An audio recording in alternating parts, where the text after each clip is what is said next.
ನಮಸ್ಕಾರ ವೀಕ್ಷಕರೇ, ನಾನು ನಿಮ್ಮ ಗಿರಿಧರ್ ಭಟ್. ರಾಜ ರಾಷ್ಟ್ರಕೃತಂ ಪಾಪಂ ರಾಜ ಪಾಪಂ ಪುರೋಹಿತ ಭರ್ತೋಚ ಸ್ತ್ರೀಕೃತಂ ಪಾಪಂ ಶಿಷ್ಯ ಪಾಪ ಗುರುಸ್ತತ. ರಾಷ್ಟ್ರಕ್ಕಾಗಿ ಮಾಡಿದ ಪಾಪ ರಾಜನನ್ನು ಕಾಡುತ್ತೆ ಅಥವಾ ರಾಜ ಅನುಭವಿಸ್ತಾನೆ. ರಾಜನ ಪಾಪವನ್ನು ಆತನ ಪುರೋಹಿತ ಅನುಭವಿಸ್ತಾನೆ. ಅದೇ ರೀತಿಯಾಗಿ ಪತ್ನಿ ಆ ಪಾಪವನ್ನು ಆಕೆಯ ಗಂಡ ಅನುಭವಿಸ್ತಾನೆ. ಹಾಗೆ ಶಿಷ್ಯನ ಪಾಪವನ್ನು ಗುರು ಅನುಭವಿಸ್ತಾನೆ. ಇದು ಒಂದು ಉಕ್ತಿ. ಆದರೆ ಜೀವನದಲ್ಲಿ ಯಾರೋ ಮಾಡಿದ್ದು ಪಾಪ ಇವತ್ತು ನೀವು ಅನುಭವಿಸ್ತಾ ಇರ್ತೀರ. ಹೇಗೆ? ಒಂದು ವರ್ಗ, ಒಂದು ಗುಂಪು ಅಥವಾ ಒಬ್ಬ ವ್ಯಕ್ತಿ ನಿಮ್ಮ ಮೇಲಿರ್ತಕ್ಕಂಥ ಕಡಲೋಭ, ಮತ್ಸರ, ದ್ವೇಷ, ಅಸೂಯೆ ಇವೆಲ್ಲವನ್ನು ಇಟ್ಕೊಂಡು ನಿಮ್ಮ ಮೇಲೆ ಯಾವುದಾದ್ರೂ ಒಂದು ರೀತಿಯಲ್ಲಿ ಕೃತ್ಯ ಮಾಡ್ತಾನೆ. ಯಾವ ರೀತಿಯಲ್ಲಿ?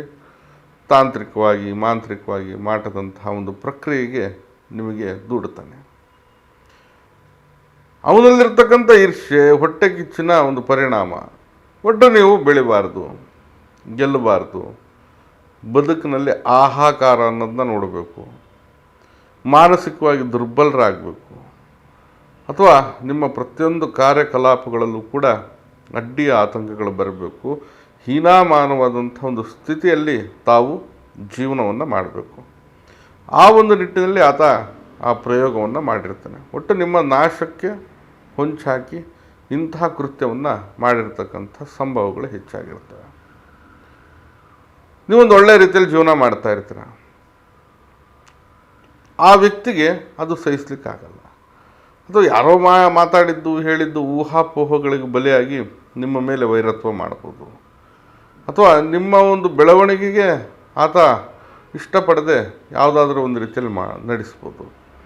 ಯಾವುದೋ ಒಂದು ಕಾರಣಕ್ಕಾಗಿ ಅಥವಾ ಕಾರಣ ಇಲ್ಲದೇ ಕೂಡ ನಿಮ್ಮ ಮೇಲೆ ಮತ್ಸರ ಸಾಧಿಸ್ತಾ ಈ ಒಂದು ಟೋಟಿಕೆ ಅಥವಾ ಮಾಂತ್ರಿಕವಾದಂಥ ತೊಂದರೆಗಳಿಗೆ ಎಡೆ ಮಾಡಿಕೊಡ್ತಕ್ಕಂಥ ಒಂದು ಸಾಧ್ಯತೆಗಳಿರ್ತದೆ. ಇದರಿಂದಾಗಿ ನೀವು ನೀವಾಗಿರೋದಿಲ್ಲ. ಮನೆತನದಂಥ ಒಂದು ವ್ಯವಸ್ಥೆಯಲ್ಲಿ ಮನಸ್ತಾಪಗಳ ಬೇಗುದಿಯಲ್ಲಿ ಜೀವನ ಮಾಡಬೇಕಾಗತ್ತೆ. ಆರ್ಥಿಕವಾದಂಥ ನಷ್ಟ, ವ್ಯಾವಹಾರಿಕವಾದಂಥ ಒಂದು ನಷ್ಟಗಳು ಕಾಡುತ್ತೆ. ಹಾಗೆ ಪದೇ ಪದೇ ಅನಾರೋಗ್ಯದಂಥ ಸಮಸ್ಯೆ. ಉಪ್ಪರಿಗೆಲ್ಲಿದ್ದರೋ, ಮೆರೆದಿದ್ರೋ, ಬೆಳೆದಿದ್ರೋ, ಒಂದು ಹಂತದಲ್ಲಿ ಜೀವನ ಮಾಡಿ ಬದುಕನ್ನು ಯಾವುದೋ ಒಂದು ರೀತಿಯಲ್ಲಿ ಸಂಭಾಳಿಸ್ಕೊಂಡು ಹೋಗುವಂಥ ಒಂದು ವ್ಯಕ್ತಿತ್ವ ನಿಮ್ಮದಿತ್ತು. ಆದರೆ ಇವತ್ತಿನ ಪರಿಸ್ಥಿತಿ ಏನಾಗಿರುತ್ತೆ ಅಂದರೆ ಹೀನಾಮಾನವಾಗಿ ಬೇಡವಂಥ ಒಂದು ಸ್ಥಿತಿ. ಅಥವಾ ನಿಮ್ಮನ್ನು ನೀವು ಕನ್ನಡಿಯಲ್ಲಿ ನೋಡಿಕೊಂಡ್ರೆ ಅದು ನೀವೇನಾ ಎಂಬತಕ್ಕಂಥ ಒಂದು ಮಾತು ನಿಮಗೆ ಆಭಾಸವಾಗಿ ಕಾಣ್ತಾ ಇರುತ್ತೆ. ನಿಮ್ಮ ಒಂದು ಪ್ರಾದೇಶಿಕ ಸ್ಥಳದಲ್ಲಿ ಅಥವಾ ನೀವು ಇರ್ತಕ್ಕಂಥ ಸ್ಥಾನದಲ್ಲಿ ಭ್ರಷ್ಟತೆ ಅನ್ನೋದನ್ನ ಅನುಭವಿಸ್ತಾ ತೇಜೋವಧೆ, ಅಪಪ್ರಚಾರ, ಅಪಮಾನದಂತಹ ಒಂದು ವ್ಯವಸ್ಥೆಗಳಿಗೆ ಗುರಿಯಾಗಿರ್ಬೋದು. ಹಾಗೆ ಎಲ್ಲದರಲ್ಲೂ ಕೂಡ ಫೇಲ್ಯೂರು, ಅಧಪ್ಪತನ, ಹಾಗೆ ಜೀವನದಲ್ಲಿ ಉತ್ಸಾಹ ಅನ್ನೋದನ್ನ ಕಳ್ಕೊಂಡು ನಿರುತ್ಸಾಹಿಗಳಾಗಿ ಬದುಕನ್ನು ಸಾಗಿಸುವಂಥ ಒಂದು ಪ್ರಮೇಯ. ಸ್ವಾಮಿಗಳೇ, ನಾನು ಭಾಳ ಚೆನ್ನಾಗಿದ್ದೆ, 1-2 ವರ್ಷದಿಂದ, 5 ವರ್ಷದಿಂದ, 10 ವರ್ಷದಿಂದ ಎಲ್ಲ ರೀತಿಯಲ್ಲಿದ್ದರು. ನನ್ನ ಕೈ ಕೆಳಗಡೆ ಜನ ಇದ್ದರು, ಕೆಲಸ ಮಾಡೋರು. ನಾನು ಇನ್ನೊಬ್ರಿಗೆ ಹೇಳಿಕೊಟ್ಟಿದ್ದೆ, ಅವ್ರು ಮಾಡಿದ್ರು, ಬೆಳೆದ್ರು. ನಾನು ಮಾತ್ರ ಈಗ ಆಗ್ಬಿಟ್ಟಿದ್ದೀನಿ. ಇವತ್ತೊಂದು ಪರಿಸ್ಥಿತಿಯಲ್ಲಿ ನನ್ನ ಜೀವನನೇ ಒಂದು ರೀತಿಯಲ್ಲಿ ನಶ್ವರ ರೀತಿಯಲ್ಲಿ ಕಾಡ್ತಾ ಇದೆ. ಏನು ಮಾಡಬೇಕು ಅನ್ನೋದು ತೋಚ್ತಾ ಇಲ್ಲ. ದೇವರು, ದೀನರು, ಮತ್ತೊಂದು ಎಲ್ಲ ರೀತಿಯಲ್ಲಿ ಮಾಡಿದ್ರು ಕೂಡ ಎಲ್ಲೋ ಒಂದು ಕಡೆ ನಾನು ಸರಿ ಹೊಂದುತ್ತಾ ಇಲ್ಲ. ಸಹಜವಾಗಿ ಕೇಳ್ತಾ ಇರ್ತಾರೆ. ಅವ್ರಿಗೂ ಕೂಡ ಗೊತ್ತಿರ್ತದೆ ಕೃತ್ಯ ಎಲ್ಲೋ ಒಂದಾಗಿದೆ, ಯಾರೋ ಒಂದು ಮಾಡಿದ್ದಾರೆ, ಆ ಮಾಡಿಸಿದ್ದು ನನಗೆ ಈ ರೀತಿಯಲ್ಲಿ ಸಮಸ್ಯೆ ಆಗ್ತಾ ಇರುತ್ತೆ. ಕೆಲವೊಬ್ರು ಅಂದರು ನೇರ ನಿನಗೆ ನೋಡ್ಕೋತೀನಂತಲೇ ಬೆದರಿಕೆ ಹಾಕಿ ಹೇಳಿರ್ತಾರೆ ಮಾಡಿಸುವಂಥವ್ರು. ಕೆಲವೊಬ್ಬರು ಪ್ರೀತಿಯ ಭಾವನೆಯಲ್ಲಿ ವಿಷದ ಒಂದು ಮುಳ್ಳಾಗಿ ಬದುಕಿನಲ್ಲಿ ಗೊತ್ತಿಲ್ಲದಿರೋ ಹಾಗೆ ಕೃತ್ಯವನ್ನು ಮಾಡಿ ಈ ವ್ಯಕ್ತಿನ ಹೇಗಾದರೂ ಒಂದು ರೀತಿಯಲ್ಲಿ ಮುಗಿಸುವಂಥ ಒಂದು ಹುನ್ನಾರ. ಇದರದ್ದು ಪರಿಣಾಮ ಏನು? ನಾಶ, ಸರ್ವನಾಶ. ಏನಕ್ಕೆ? ಯಾರ್ದೋ ಒಂದು ಪಾಪಕ್ಕೆ ಅನಿಶ್ಚಿತವಾಗಿ ಅಥವಾ ಪ್ರಸ್ತುತವಾಗಿ ನಿಮ್ಮ ಒಂದು ಬದುಕು ಬಹಳ ಹೀನಮಾನವಾಗಿ ಹೋಗ್ತಾ ಇದೆ. ಅವರು ಮಾಡಿರ್ತಕ್ಕಂಥ ಪಾಪ ನೀವು ಅನುಭವಿಸುವಂಥ ಒಂದು ಪರಿಸ್ಥಿತಿ ಬರುತ್ತೆ. ಪಾಪ ಕರ್ಮಗಳ ಪುಣ್ಯಗಳ ಫಲಾಫಲಗಳು ಅದು ಬೇರೆ ಲೆಕ್ಕಾಚಾರ ಮಾಡಿದ್ರೆ, ಇದು ಕೃತ್ಯ ಅಥವಾ ತನ್ನ ಪಾಪದ ಕೃತ್ಯದ ಪರಿಣಾಮ ಅನುಭವಿಸುವಂಥದ್ದು ಮತ್ತೊಬ್ಬ ಆಗಿರ್ತಾನೆ. ಇದು ಯಾವ ಮಟ್ಟಿಗೆ ನ್ಯಾಯ ಎಂಬುದಾಗಿ ಕೇಳ್ಬೋದು. ಒಂಥರ ವಿಚಿತ್ರವಾದಂಥ ಮನಸ್ಥಿತಿ, ವಿಕೃತವಾದಂಥ ಆನಂದ.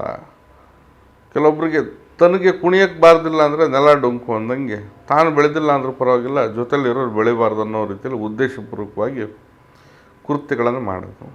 ಈಗಂತರೂ ಸಹಜವಾಗಿ ಭಾಳಷ್ಟು ವ್ಯವಸ್ಥೆಗಳು ಬೇಗನೆ ಸಿಗುವಂಥ ಸಾಧ್ಯತೆ, ಅದರ ಬಗ್ಗೆ ತಿಳುವಳಿಕೆ ಜ್ಞಾನ ಕೂಡ ಜಾಸ್ತಿ ಇರುತ್ತೆ ಜನರಿಗೆ. ಈ ಮಾಟ ಮಂತ್ರ ಆಯ್ತು ಆಗೋದಾಗಲಿ ಅಂಥೇಳಿ ಮಾಡಿಸ್ಬಿಡೋದು.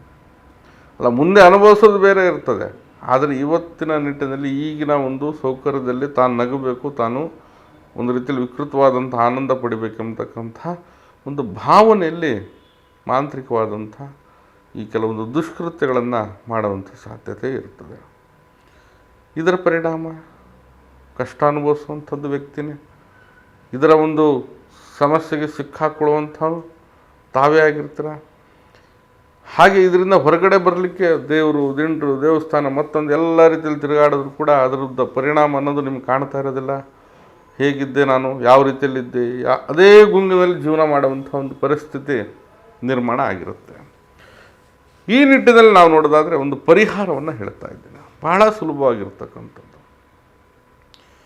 ಯಾರೇ ಮಾಡಲಿ, ಏನೇ ಮಾಡಲಿ, ಅಥವಾ ಆ ಮಾಡಿದಂತಹ ವ್ಯಕ್ತಿಗೆ ಇದು ಪರಿಪೂರ್ಣವಾಗಿ ಉಲ್ಟಾ ಹೊಡಿಬೇಕು ಅಥವಾ ಅವನಿಗೆ ವಾಪಸ್ಸು ತಗಲಬೇಕದು. ಸರಳ ಪರಿಹಾರ ಮಾಡಿ, ಎಲ್ಲೆಲ್ಲೋ ಖರ್ಚು ಮಾಡಿ ಏನೇನೋ ಮಾಡೋದು ಬೇಡ.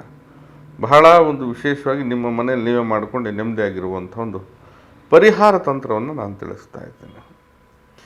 ನೋಡಿ, ಒಂದು ಎಕ್ಕದ ಎಲೆಯನ್ನು ತೆಗೆದುಕೊಳ್ಳಿ. ಶುಭ್ರವಾಗಿರ್ತಕ್ಕಂಥ ಎಲೆಯನ್ನು ಸ್ವಚ್ಛ ಮಾಡಿ ಅದನ್ನು ಎಲೆಯನ್ನು ತೆಗೆದುಕೊಳ್ಳಿ. ಅಮಾವಾಸ್ಯೆ ಅಥವಾ ಹುಣ್ಣಿಮೆ ದಿನ ಗಿಡದ ಬಳಿ ಪೂಜೆ ಮಾಡಿ ಆ ಗಿಡದಿಂದ ಎಕ್ಕದ ಎಲೆ, ಬಿಳಿ ಎಕ್ಕದ ಎಲೆಯನ್ನು ತೆಗೆದುಕೊಂಡು ಬನ್ನಿ.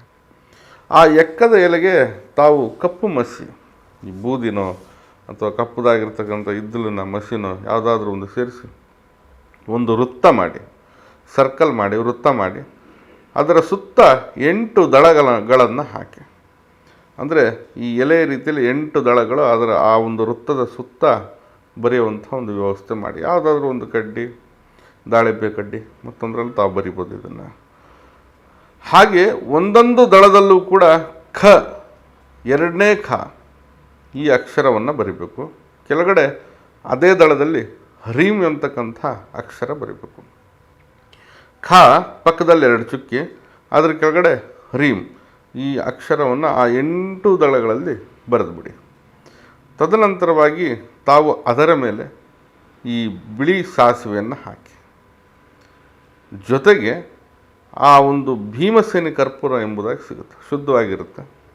ಆ ಕರ್ಪೂರವನ್ನು ಅದರ ಮೇಲೆ ಬೆಳಗಿದ ನಂತರ ಅದ್ರ ಮುಂದೆ ಕೂತ್ಕೊಂಡು ತಾವು ಶ್ರೀಂ ಶ್ರೀಂ ಶ್ರೀಂ ಅಮುಖ ಮಾಂತ್ರಿಕ ಉಚ್ಚಾಟಾಯ ಸ್ವಾಹ ಅಂಥೇಳಿ ಅರಿಶಿನ ಕುಂಕುಮ ಹಾಕ್ತಾ ಹೋಗಿ ಸೈಡಲ್ಲೆಲ್ಲಾದರೂ 11 ಬಾರಿ ಮಾಡಿ. ಏನು ಹೇಳಿ ಮಂತ್ರ? ಶ್ರೀಂ ಶ್ರೀಂ ಶ್ರೀಂ ಅಮುಖ ಮಾಂತ್ರಿಕ ಉಚ್ಚಾಟಾಯ ಸ್ವಾಹ. ಸ್ವಾಹ ಅನ್ನುವಾಗ ಅರಿಶಿನ ಕುಂಕುಮ ಹಾಕ್ಬಿಡಿ. ಈ ರೀತಿಯಾಗಿ 11 ಬಾರಿ ಮಾಡಿ ನಂತರ ಇದೆಲ್ಲ ಅವಶೇಷಗಳನ್ನು ತೆಗೆದುಕೊಂಡು ಹೋಗ್ಬಿಟ್ಟು ನಿರ್ಜನ ಪ್ರದೇಶ, ಯಾರೂ ಓಡಾಡದಿರ್ತಕ್ಕಂತಹ ಜಾಗದಲ್ಲಿ ಹೋಗಿ ತಾವು ಇದನ್ನು ಸ್ವಲ್ಪ ಒಂದು ಅಡಿ, ಅರ್ಧ ಅಡಿ, 1 ಅಡಿ ಆಳ ತೆಗೆದು ಅದರಲ್ಲಿ ಹೂತಾಕ್ಬಿಡಿ ಭೂಮಿ ಒಳಗಡೆ. ಇದನ್ನು ಅಮಾವಾಸ್ಯೆ ಅಥವಾ ಹುಣ್ಣಿಮೆ ದಿನ ಮಾಡಿ. ಖಂಡಿತವಾಗಿ ಈ ಒಂದು ಮಾಂತ್ರಿಕವಾದಂತಹ ಸಮಸ್ಯೆಗಳಲ್ಲಿ ತಾವು ಸಿಕ್ಕಿ ನರಳಾಟ ಅನುಭವಿಸ್ತಾ ದಿನೇ ಕಿರಿಕಿರಿ ಮಾಡಿಕೊಂಡು ಜೀವನವನ್ನು ಅಧಪತನದ ರೀತಿಯಲ್ಲಿ ಬದುಕನ್ನ ಬಹಳಷ್ಟು ಕಷ್ಟಪಟ್ಟು ಬವಣೆಯಲ್ಲಿ ಸಾಕ್ತಾ ಇದ್ದರೆ ಈ ಪರಿಹಾರ ನಿಮಗೆ ದಾರಿದೀಪವಾಗಿ, ಮಾರ್ಗೋಪಾಯವಾಗಿ, ಹಾಗೆ ಎಲ್ಲ ರೀತಿಯಾದಂತಹ ಈ ಕುತಂತ್ರಿಗಳ ಅಟ್ಟಹಾಸದಿಂದ ಹೊರಗಡೆ ಬಂದು ಬದುಕನ್ನು ವಿಸ್ತೃತವಾಗಿ ಆನಂದಮಯವಾಗಿ ಕಳಿತೀರ ಎಂಬುದಾಗಿ ನಾನು ಭರವಸೆಯಿಂದ ಹೇಳ್ತಾ ಇದ್ದೀನಿ. ನಾನು ನಿಮ್ಮ ಗಿರಿಧರ್ ಭಟ್. ನಮ್ಮ ಕಚೇರಿ ಅಥವಾ ಮನೆ ಬಂದು ಜ್ಞಾನಭಾರತಿ ಯೂನಿವರ್ಸಿಟಿ ಕ್ವಾರ್ಟರ್ಸ್ ಸರ್ಕಲ್ ಬೆಂಗಳೂರಲ್ಲಿದೆ. ಬರೋರು ಮೊದಲೇ ಸಮಯವನ್ನು ನಿಗದಿಪಡಿಸ್ಕೊಂಡು ಬನ್ನಿ. ಬರಲಿಕ್ಕೆ ಸಾಧ್ಯ ಆಗಿಲ್ಲ ಅಂದರೆ ಈ ಕೆಳಗಡೆ ಕಾಣ್ತಾ ಇರ್ತಕ್ಕಂಥ ಮೊಬೈಲ್ ನಂಬರ್ಗೆ ಕರೆ ಮಾಡಿ ಮುಕ್ತವಾಗಿ ಕೂಡ ಸಮಾಲೋಚನೆ ಮಾಡ್ಬೋದು. ಎಲ್ರಿಗೂ ಕೂಡ ಶುಭವಾಗಲಿ. ನಮಸ್ಕಾರ.